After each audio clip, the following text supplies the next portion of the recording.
Hello नमस्कार दोस्तों, स्वागत है आपके अपने YouTube channel future nursing officer में। और आई होप आप सब बढ़िया होंगे। तो आज CHO थ्योरी क्लास के अंदर हम लेके आए हैं आपके लिए कम्युनिटी हेल्थ नर्सिंग का नया टॉपिक अंडर 5 क्लिनिक। तो अंडर 5 क्लिनिक नाम से ही डिफाइन कर रहा है आपको कि जो अंडर 5 जो 0 से 5 साल तक के बच्चे हैं, यानी 5 साल तक के नीचे वाले बच्चों के लिए क्लिनिक है, यानी सेंटर है। वो क्या करता है, वो प्रोवाइड कराता है प्रिवेंटिव, क्यूरेटिव, रिहेबिलिटेटिव और referral and educational services provide कराता है। किसके? 0 से 5 साल तक बच्चों को क्या करता है, एक तरह का ये सेंटर होता है। ठीक है, वहां पर क्या होती है, बच्चों को प्रोवाइड की जाती है curative, preventive, promotive and educational services provide कराई जाती है। किस बच्चों को?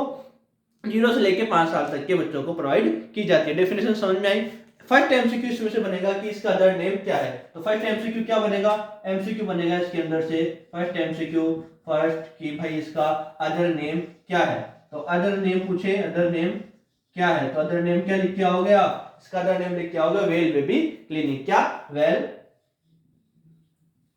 Baby clinic. क्या? Well baby clinic. तो फर्स्ट एमसीक्यू ये आएगा कि other name of under 5 clinic. तो क्या लिख के आओगे आप? Well baby clinic. Second question आता है इसका कि सर इसका सिंबल कैसा होता है। तो सेकंड एमसीक्यू क्या आएगा इसका? इमेज बेस्ड एमसीक्यू आएगा। इमेज बेस्ड इसका एमसीक्यू क्या आएगा कि सर इसका सिंबल क्या होता है। ठीक है, तो इसका सिंबल क्या होता है, सिंबल आपको मैं बनाकर दिखाता हूं। तो सिंबल क्या सिंबल होता है इसका? एक ट्रायंगुलर। क्या होता है?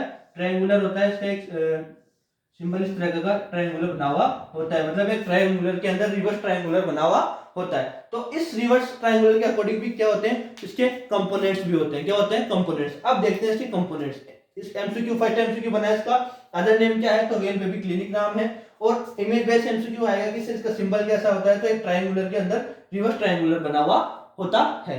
अब देखते हैं इसके कंपोनेंट कितने होते हैं और क्या किस ट्रायंगुलर, किस वाले ट्रायंगुलर को मोस्ट इंपोर्टेंट बताया गया है कॉम्पिटिटिव एग्जाम के थ्रू। ठीक है, तो अब आपको बताता हूं कि क्या क्या है। तो फर्स्ट अब बात करते हैं इसके कंपोनेंट के बारे में। तो कंपोनेंट को अपन सिंबल्स के थ्रू ही समझेंगे। तो सबसे पहला इसका अपन बात करते हैं कंपोनेंट। सर इसके कंपोनेंट्स कितने होते हैं। ठीक है, तो फर्स्ट कंपोनेंट्स पहले देखते हैं इसका ट्रायंगुलर बना के। ठीक है, तो इसका ट्रायंगुलर मैंने भी बताया था आपको, इस तरह का ट्रायंगुलर बना हुआ होता है।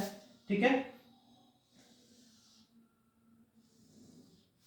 इस तरीके का ट्रायंगुलर बना हुआ होता है। ट्रायंगुलर के अंदर एक रिवर्स ट्रायंगुलर बना हुआ होता है। ठीक है, तो इसका जो फर्स्ट कंपोनेंट होता है वो होता है हेल्थ एजुकेशन। ठीक है, हेल्थ एजुकेशन जो अपने कहां पर होता है, बाउंड्री पर, यहां इस वाली बाउंड्री पर होता है। इसका फर्स्ट कंपोनेंट वो क्या होता है, हेल्थ एजुकेशन। क्या? हेल्थ एजुकेशन इसका फर्स्ट कंपोनेंट होता है। वो क्या होता है, अपनी बाउंड्री पर होता है। उसके बाद पूछते हैं एमसीक्यू कि जो अपना रिवर्स ट्रायंगुलर है वो किसको डिनोट करता है। जैसे बताया कि बाउंड्री डिनोट करती है हेल्थ एजुकेशन को। ठीक है, वैसे ही जो इनर वाला जो रिवर्स ट्रायंगल है या फिर बोलते हैं इनर वाला, ठीक है, तो वो किसको डिनोट करता है, वो होता है अपना सेकंड कंपोनेंट। और वो डिनोट करता है किसको? सेकंड कंपोनेंट होता है डिनोट किसको करता है, फैमिली प्लानिंग को। किसको? फैमिली प्लानिंग को। फैमिली प्लानिंग को। ठीक है, किसको? फैमिली प्लानिंग को। फर्स्ट किसको कर रहा था, हेल्थ एजुकेशन को। बाउंड्री वाली जो लाइन है अपनी वो किसको डिनोट कर रही थी, हेल्थ एजुकेशन को। अंदर वाला ट्रायंगुलर होता है, ठीक है, वो किसको डिनोट करता है, फैमिली प्लानिंग को। ऐसा क्या एमसीक्यू को आएगा। फिर आता है इसके अंदर थर्ड कंपोनेंट होता है इसके अंदर केयर इन इलनेस। केयर इन इलनेस। केयर इन इलनेस। ठीक है, थर्ड कंपोनेंट कौन सा हो गया, केयर इन इलनेस। फोर्थ कंपोनेंट होता है इसका इसके अंदर प्रिवेंटिव केयर। क्या? Preventive preventive care. और लास्ट कंपोनेंट होता है 5 जो इसका उसका नाम होता है इसके अंदर ग्रोथ ग्रोथ मॉनिटरिंग। क्या? तो फर्स्ट अब एमसीक्यू से आएगा कि सर इसके कंपोनेंट कितने होते हैं। तो how many component under 5 clinic, तो कितने बताएं आपको, 5 बताने। ठीक है, ऑप्शन आएंगे 4, 5, 6 और 7। तो आपको क्या बताना है, 5 कंपोनेंट होते हैं। ठीक है, अब इसमें से एक क्वेश्चन ऐसा आएगा कि सब चार आपको चार ऑप्शन दे देंगे। चार ऑप्शन में से 3 दे देंगे कि health education, preventive care, family planning, और एक दे दिया आपको कोई सा भी कि भाई प्रमोटिव हेल्थ। ठीक है, ऐसा दे दिया। ठीक है, प्रिवेंटिव केयर की जगह प्रमोटिव केयर दे दिया। ठीक है, तो अब क्या हुआ, क्या बोलेंगे आपको में से कि तीन को छोड़ के एक एक्सेप्ट है, ठीक है, तो वो एक्सेप्ट कौन सा होगा, अपना प्रोमोटिव केयर। एक क्वेश्चन समझ में आई, क्या बोलेंगे कि तीन कंपोनेंट है एक को छोड़ के, तो एक एक्सेप्ट कौन सा है अपने पास, प्रोमोटिव केयर वाला, ठीक है। यहां तक समझ में आया।